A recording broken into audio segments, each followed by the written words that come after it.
né?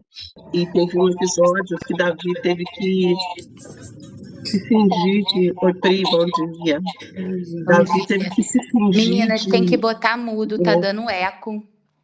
Tem alguém falando junto, né? Mas Davi teve que se fingir de doido para que poupassem a vida dele, né? Teve um episódio assim, então quantas situações difíceis, né? A gente vê ele falando de forma tão bonita aqui nos Salmos, mas assim, quanta situação difícil que ele estava passando, né? Mas o tempo todo Davi fica declarando as verdades de Deus, né? E como a gente já falou, assim, a fé de Davi, tudo que ele escreveu aqui, deixou registrado, e tudo que ele passou estava baseado em quem Deus era, naquilo que ele conhecia a respeito de Deus. E a pergunta para nós é como que está baseada a nossa fé, né? Como que a gente está agindo quando a gente ora, com base naquilo que a gente conhece do Senhor ou só em base naquilo que a gente sabe que Ele faz, né? Ah, eu ouvi que Deus pode fazer isso, eu ouvi que Deus pode me dar, eu ouvi que Deus pode transformar essa situação, que Deus pode me curar, então eu vou lá e vou buscá-lo nessa situação, né? Muitas vezes a gente age assim, mas aqui o que Davi apresenta para a gente é um relacionamento. Eu conheço o meu Deus, eu sou íntimo dele, ele já me livrou tantas vezes, eu conheço o seu caráter, por isso eu sei que ele pode me livrar de novo.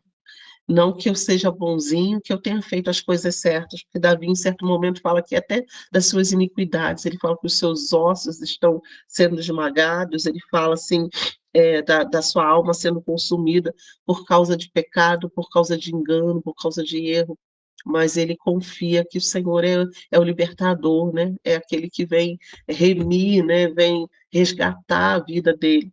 E, e aí nisso a gente vê assim ele falando, desde o versículo 1, ele fala, eu me refugio, livra-me por tua justiça. Quer dizer, ele chama Deus de um Deus justo, um Deus fiel, né? No versículo 3 ele fala assim, ser o meu castelo forte, porque tu és a minha rocha forte. Então ele vai sempre falando com Deus dessa forma. E eu queria chamar a gente para esse tipo de oração, meninas. Quando a gente orasse, a gente estivesse assim, falando com Deus baseado nesses atributos, nessas qualidades de Deus, né? Sempre que a gente orasse ao Senhor, Senhor, eu te peço esse livramento, eu peço essa libertação dentro da minha casa, de livramento para o meu filho, porque tu és esse Deus fiel, porque tu és um Deus que eu conheço, porque tu já me livrou tantas vezes, porque tu és justo, tu és fiel. Ele continua assim, Deus, eu entrego a ti o meu espírito, porque tu és o Deus da verdade, né? Tu não vai mentir. Então, quando a gente orasse, que a gente sempre pudesse estar citando diante de Deus aquilo que a gente sabe a respeito dele. Senhor, eu venho te pedir essa justiça por essa causa, porque tu és esse Deus da verdade, esse Deus que não mente, esse Deus que não esconde, e que a gente sempre orasse assim. E aqui nesse Salmo 31 é mais um salmo em que fala uma passagem a respeito da vida de Jesus, né? Jesus na cruz, é, tantos anos depois, Jesus cita esse salmo. Então a gente percebe assim o quanto que Davi usava uma linguagem profética, né, dessa forma, quando ele falava de Deus. E assim, o Espírito Santo trazia aos lábios dele aquilo que ele devia orar, né? E eu creio que o Senhor tem trago aos nossos corações. Quando a gente está alinhado com a vontade do Senhor, o Senhor traz a oração que a gente deve fazer.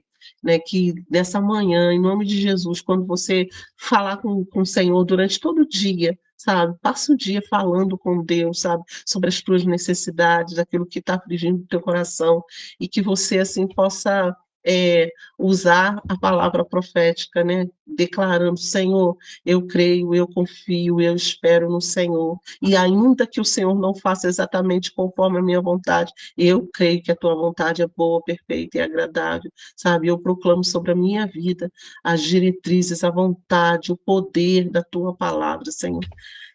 No versículo 5 aqui, ele usa isso, ele fala, nas tuas mãos eu entrego o meu espírito, eu entrego a minha vida, a minha alma, né? Davi não sabia se ali na frente, se ali na esquina, ele podia ser atacado e poderia morrer, mas ele fala, eu entrego. eu dependo de ti, e eu entrego o que eu vou viver, seja aqui fisicamente, ou seja espiritualmente, depois da morte, eu entrego a ti o meu espírito. E ele fala assim: tu me remiste, Senhor, Deus da verdade. E Jesus, quando estava na cruz, Jesus usa essa palavra. Jesus fala: nas tuas mãos eu entrego o meu espírito, entregando a sua vida a Deus, né? Jesus sabia que iria morrer e, e Jesus se entregou. Jesus não há um poder, né, que a gente fala assim, poder de vida indissolúvel, né, de vida que não se dissolve. É, pregaram Jesus na cruz, né, crucificaram todas as atrocidades, toda a maldade que fizeram com o nosso Senhor, mas ele entregou a sua vida. Ele disse a Deus: eu entrego nas tuas mãos, eu entrego. Jesus dominou sobre a morte, né? Não foi aquele momento de dor que tirou a vida de Jesus, não aquele foi um momento horroroso que tirou a vida de Jesus. O que tirou a vida de Jesus foi ele ter se entregue por nós. Ele tinha esse controle, ele disse: eu dou a minha vida a favor deles, e agora é a minha hora, eu dou a minha vida. Então é tremendo a gente ver essa relação, né, do que aconteceu com Jesus, com o que Davi está declarando aqui, né, nos Salmos, como a gente viu lá no Salmo 22. E, e aí Davi continua falando: eu vou me alegrar, porque tu tens visto a minha aflição. Então eu ainda vou sorrir, eu ainda vou cantar, eu vou me alegrar, eu vou me regozijar, porque o Senhor vê a nossa aflição. Nessa manhã, o Senhor está vendo cada detalhe da nossa vida, não há nada que passe despercebido diante dos olhos do nosso Deus. Ele vê a nossa situação de aperto e Ele é o Deus que vem em socorro. Ele é o Deus que vem com suas mãos protetoras sobre nossa vida. E o Senhor faz isso todos os dias de forma bondosa e poderosa, porque Ele é o Deus que tem prazer em livrar a nossa alma, em nos resgatar do lugar escuro, do lugar difícil, da falta de espaço que a gente tem. Às vezes, eu não sei se vocês percebem isso, a gente está vivendo a nossa vida, parece que tudo está apertado ao nosso redor, né? Tudo vai espremendo a gente, mas a gente acha espaço no Senhor, a gente encontra refúgio, um lugar onde a gente possa descansar nesse Deus Todo-Poderoso. Nessa manhã que Deus assim se renove, que você possa declarar: Deus, tu és o meu Deus, tu és a minha alegria. Se eu for olhar ao meu redor, talvez eu não tenha alegrias, né? Às vezes a gente pensa assim: eu não tenho motivos para estar regozijando, mas, Senhor, tu és para mim o meu motivo de alegria. Tu é a minha herança, aquilo que eu ganho todos os dias, aquilo de mais prazeroso que acontece comigo no meu dia é estar contigo, Senhor. E que a gente possa declarar dessa forma. Amém, meninas? Vamos orar. Alguém tem algum pedido de oração? Alguém tem alguma situação específica que queira colocar diante do Senhor? A gente pode orar agora, nesse momento. Se alguém tiver, alguém quiser falar alguma coisa, Fabi, Jô, que está aí. Amém, amém. Ele é nosso Amém. refúgio, ele é a nossa fortaleza. Amém. Quero declarar isso também no mundo espiritual, Rosane, com você. Declarar, né, que o Senhor, ele é o nosso ajudador, que sem ele não somos Amém. nada, que ele é a nossa rocha. Hoje mesmo eu falava com o Senhor tantas coisas para eu fazer num só dia, mas a minha confiança está no Senhor, que fez o céu e a terra, né? Amém. Amém. Eu lembro muito que a nossa professora de escola dominical, ela falava muito de João Wesley, né? Que ele tinha tantos afazeres no dia, mas ele deixava um tempo para o Senhor, né? E que o nosso coração, como você falou, durante esse dia possa estar meditando no Senhor, né? Às vezes a gente tem um dia que a gente está fazendo outras coisas, mas a nossa mente, o nosso coração pode estar voltado para o Senhor. Isso faz toda a diferença, né? Aonde está o teu coração? O Senhor te pergunta essa manhã. Onde está o teu coração? Queridos, vamos encontrar o Senhor todos os dias e todo momento. E uma coisa é a gente pedir ao Senhor: Senhor, nos dê sensibilidade à tua voz, percepção da tua presença, que é glorioso, glorioso, né? Porque a Bíblia diz que há tempo de tudo, né? Eu já contei aqui para vocês, o Senhor está trazendo isso à minha memória. Tem tempo de guerrear e tem tempo de adorar. Qual estação que o Senhor quer da gente? né? Eu lembro que um dia eu fui falar de Jesus para uma pessoa na rua e eu comecei a sofrer ataque. E eu comecei a sentir uma dor tão forte aqui na cabeça, e sempre quando eu tô assim com alguém que eu falo de Jesus, que a pessoa tem algum problema espiritual, eu sinto a mesma dor. Ela vem aqui, ela me ataca de uma forma muito forte. Eu sei, aí é uma sinalização que eu tô mexendo no mundo espiritual.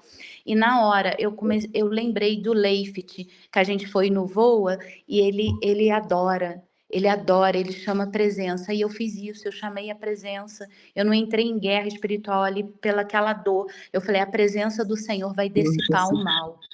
E eu comecei, Jesus, vem aqui. Senhor, vem aqui, eu Amém. louvo a tua presença, eu te amo, eu quero o Senhor, eu quero te encontrar. Vem nesse carro com a tua presença. A dor desapareceu para a glória de Glória a Deus. Deus, glória a Mas como Deus. diz, o inimigo ele não desiste. Isso foi no decorrer para casa. Quando foi embora, daqui a pouco volta de novo.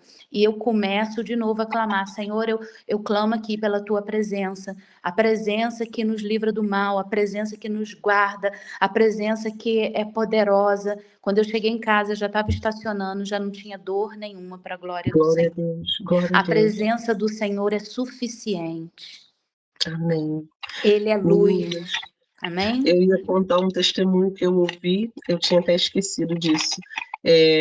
Mas amanhã eu falo com vocês, senão pode ficar longo demais. Mas assim, sobre alguém que louvou o Senhor, né? O sacrifício de louvor, louvou o Senhor em meio à dor, e o Senhor operou de forma Fala, poderosa. Rosane, Jesus está tocando no teu coração, vê se consegue falar É, rapidamente, será? Meninas, assim, era uma mãe que, vou tentar contar rapidinho para vocês, ela fazendo um devocional com os filhos, né, uma leitura bíblica, e ela falou que Deus tocou no coração dela naquele dia de falar sobre o sacrifício de louvor, e ela falou que tentou explicar para as crianças da melhor forma, né, assim, o sacrifício é algo doloroso, algo que alguém faz com dificuldade, né, e ela falou que não sabe por que que ela falou, né? Depois ela entendeu exatamente por que que ela começou a explicar isso, tentar explicar isso para as crianças, né? Que mesmo em meio à dor a gente louvar o Senhor. E ela falou que quando os filhos dela saíram de casa, os filhos brincando, tinha uma criança vizinha que não pôde sair para brincar naquele dia, junto com os filhos dela, e o menino começou ficando em casa sozinho, ele fabricou como se fosse uma flechazinha, né? Ela não falou exatamente com qual material, e ele atirou pela janela, e aquela flecha atingiu o filho dela, um dos olhos do filho dela, né?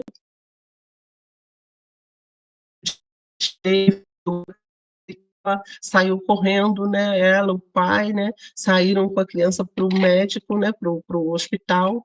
Imediatamente chegou no hospital. Ela falou que com uma toalha ali envolvendo o rosto do filho dela, o líquido dos olhos dele havia saído todo para fora, né?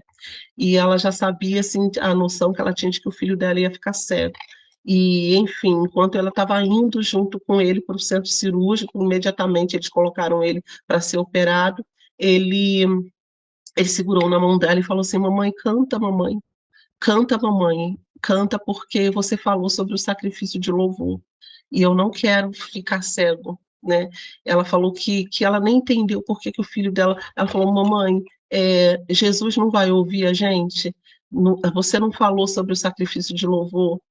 E ela falou que foi muito difícil, sabe? Mas ela segurou na mão do filho dela e louvou ali ao Senhor a mesma música que ela tinha cantado com eles em casa.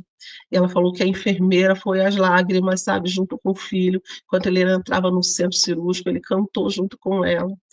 E assim foi, ele fez a cirurgia, e aí uns dias depois que ele ficou internado e retornou, quando retornou para a consulta, o médico começou a conversar com ela e falou: mãe, ele perdeu a vista, ele realmente vai ficar cego. E o menino falou assim: mamãe, Jesus não ouviu? Jesus não recebeu o nosso sacrifício de louvor? Ele não ouviu a nossa voz? Eu estou enxergando. E aí o médico esboçou um sorriso, né? Porque o médico achou assim, quanta ingenuidade. Não tinha jeito. O médico tinha feito a cirurgia, né? E quando tirou o curativo, tirou o tampão dos olhos dele, o olho dele estava perfeitinho. Ela tirou até uma foto para mostrar o olho dele perfeitinho, como se estivesse normal. E aí o médico começou a fazer os testes com ele, as letras, aquilo tudo que a gente faz no oftalmologista, né, para fazer esse exame para enxergar, e o menino enxergou. Para a glória do Senhor. Então, assim, sobre esse louvor, mesmo no tempo da aflição, né? Eu me emociono, assim, porque o Senhor ouviu o clamor daquela criança, e o Senhor ouviu o quanto eles louvaram, o quanto eles se dedicaram porque é fácil a gente louvar, regozijar, né? Pular aqui, num dia bom, no dia que as coisas acontecem, o dia que a gente recebe uma promessa, uma bênção, mas ela louvou a Deus mesmo no meio da aflição. Isso foi tremendo, isso foi um sacrifício de louvor, né? Uma oferta de louvor ao Senhor. E vamos orar, eu quero orar que esse testemunho possa edificar a sua vida, porque essa mãe se alegrou, esse menino se alegrou pelo Senhor, pela cura maravilhosa. Já não restaria mais solução para ele, mas o Senhor operou de forma poderosa na vida daquele menino. Amanhã, Deus, pela tua graça, pela tua fidelidade, e como nós falamos aqui, Senhor, Deus, o Senhor está aprofundando as nossas raízes, nos fazendo conhecer ao Senhor na intimidade, Senhor. Ó Deus, para que, ó Deus, haja um aprofundamento, Senhor, daquilo de quem nós somos, da nossa identidade em Ti, Senhor. Ó Deus, e mesmo que venham, Senhor, tempestades e dificuldades na superfície, nós estaremos firmados em Ti. Como Davi disse aqui, firmados na rocha, Senhor. Tu és a nossa cidadela e o nosso refúgio, e nós queremos aprender a louvar e adorar ao Senhor, mesmo em meio à dificuldade, Senhor. Deus, que o Senhor nos ajude, que o Senhor fortaleça cada irmã minha aqui, cada mulher, Senhor, ó Deus, nas situações que enfrenta todos os dias, Senhor, ó Deus, levando as tuas filhas a confiar no Senhor e a adorar o Senhor, a bendizer ao Senhor, Deus, a declarar a tua palavra todos os dias, Senhor, mesmo no tempo da adversidade, Senhor, porque as tuas filhas vão sair livres, Senhor, não por causa, Senhor, da força delas, Senhor, mas por causa da força do Senhor, por confiar em quem tu és, Senhor. Tu és rocha, cidadela, fortaleza, refúgio, Senhor. Tu és socorro bem presente no dia da angústia. Nesse dia de hoje, Senhor, nas aflições do coração, Senhor, naquilo, ó Deus, que tem angustiado, Deus, naquilo que tem afligido, Senhor, a alma das tuas filhas. Tu és o socorro e tu vens com resposta. Eu creio, Senhor, na resposta do Senhor, através do teu toque, Senhor. Deus, o teu Espírito Santo é aquele que nos guia na verdade, Senhor, e tu vai revelar aquilo que está oculto às tuas filhas, para que elas saibam se conduzir em tudo o que fizerem. Senhor, que as tuas filhas sejam abençoadas nesse dia. Ajuda-as, Senhor, nesse tempo, ó Deus, difícil, Senhor. Deus, nós não sabemos a situação que cada uma está enfrentando, mas nós conhecemos quem tu és, Senhor, e a nossa confiança está baseada em ti. Quando nós oramos aqui, Senhor, nós queremos proclamar e profetizar, Senhor, em nome de Jesus, Senhor, livramento, Senhor, socorro da tua parte, Senhor. Nós queremos profetizar solução, nós queremos profetizar direção, mesmo, Senhor, de que os dias sejam difíceis, nós vamos continuar crendo e confiando, porque tu és esse Deus bom, Senhor, que nos socorre. Bendito seja o teu nome, Senhor. Deus, que a tua luz, a tua graça brilhe sobre a vida das tuas filhas, Senhor, em todo o tempo, Senhor, em nome de Jesus, que nós possamos ouvir o testemunho, Senhor, como foi o testemunho desse menino, nós possamos ouvir o testemunho das curas, dos milagres, Senhor, que o Senhor está fazendo pelo teu povo, porque o Senhor livra o teu povo e abençoa o teu povo com paz, Pai. Muito obrigada pela tua graça, em nome de Jesus. Amém. Amém. Amém, meninas. Que Deus abençoe o dia de vocês, que seja um dia produtivo, força, fortaleza, graça do Senhor sobre a vida de vocês. Amém. Amém. Glória a Deus. Um beijo, Amém. meninas. Amém, meninas. Bom Fiquem com dia. Deus.